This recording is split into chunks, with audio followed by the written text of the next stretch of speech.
Hey, how are you, folks? Jason Horowitz, my co-host all week long, Randy Cross, and Boomer Esiason joining us here. Countdown to kickoff Thursday afternoon here in Tampa. And Boomer, just to put it out there as we do our prediction segment here, Darryl Green, Wednesday, picked the Arizona Cardinals to win the Super Bowl. Hold on to your prediction for a little bit, and Randy and I are going to keep our predictions until Saturday, mostly just because I like to go back and forth on who I'm going to pick, and I reserve the right to change. So before you hang on to your prediction, how about the key to the game? Since you know all, what's the key to the game? Well, Jason, as you know, I'm all over it, right?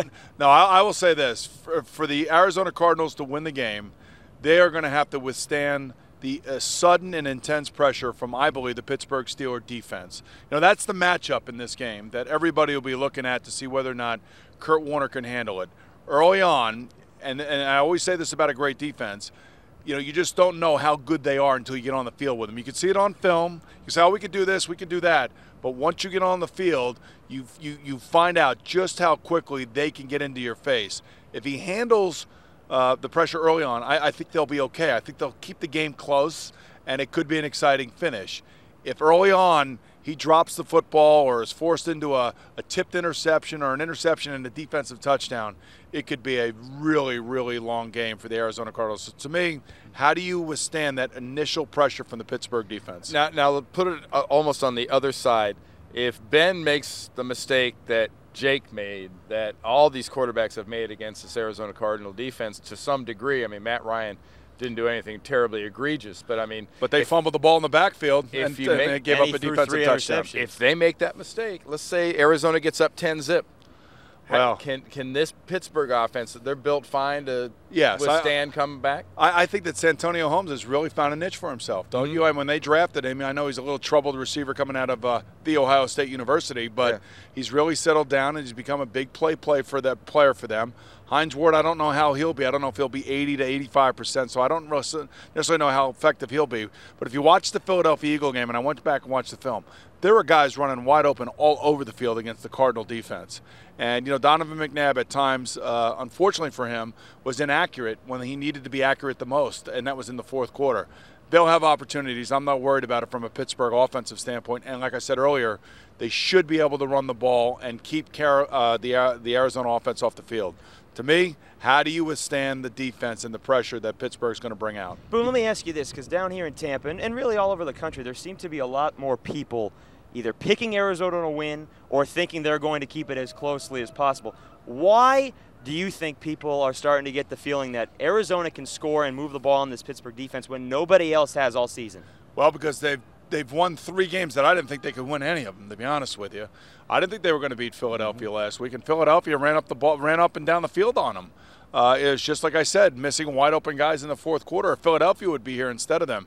Maybe it's the magic. Maybe people are looking at last year's Giants run to a magnificent Super Bowl win over a decidedly favored New England Patriot team. And I was an underdog in our Super Bowl, and we kept it close, and we had a chance to win the game at the end. So, you know, maybe there's that underdog theory that's out there right now, and the Arizona Cardinals are on the magical ride. But I still say, when you have a great, assaulting, #1 defense in the NFL coming into a championship game, I'm always going to side with them. Which Troy Polamalu do you think we'll see on Sunday? Will we see the guy that's in the A-gap and suddenly getting back to his responsibility? Will we see, or will it be much more conservative, much like Dick LeBeau when he faces Cincinnati, when he faces Palmer in that offense? He'll soften up his safeties and make everything else happen underneath him. I think they believe that they can get pressure on Kurt Warner with 4 guys. So that leaves 7 guys to roam the secondary because, you know, they play with 11 guys in American football. So those 7 guys, including Troy Polamalu, will deliver the blows, meaning that they'll allow the catch to happen probably a couple times, but they will arrive, as they always do, in a very bad mood, and they will deliver some pretty hefty blows early in this game and try to dislodge the football. Simple. As Bill Cowher told me on the set of the NFL Today, guys, we wanted to impose our will on the other team. And they are the more physical of the 2 teams coming into this game, and that's why I think that they're going to win the game. And Mike Tomlin has echoed those sentiments this week as well. It's pretty simple. Yeah. I mean, be tougher than the other team, be sounder in your approach, and force the other team into making a mistake by relentless pressure. So overall, you're not looking at a high-scoring game, you don't think? Well, I don't necessarily think it will be a high-scoring game unless, of course, Pittsburgh's defense scores a couple touchdowns. And the other aspect of this game that's getting overlooked, because it always does until it presents itself, and in our Super Bowl we had Stanford Jennings run back a kick for a touchdown. The special teams advantage is clearly on the side of the Steelers. They have some of the best special teams in football, as where the Cardinals, especially giving up yards and not gaining yards on their return teams, are one of the worst in the league. So you like Pittsburgh. What's the score? I do, and if I was going to put a score on it, I think it's going to be, 31, to 21 to 24, that kind of thing. But I do think, if you really want to know that, I do think the Steelers will win by 8 to 10 points.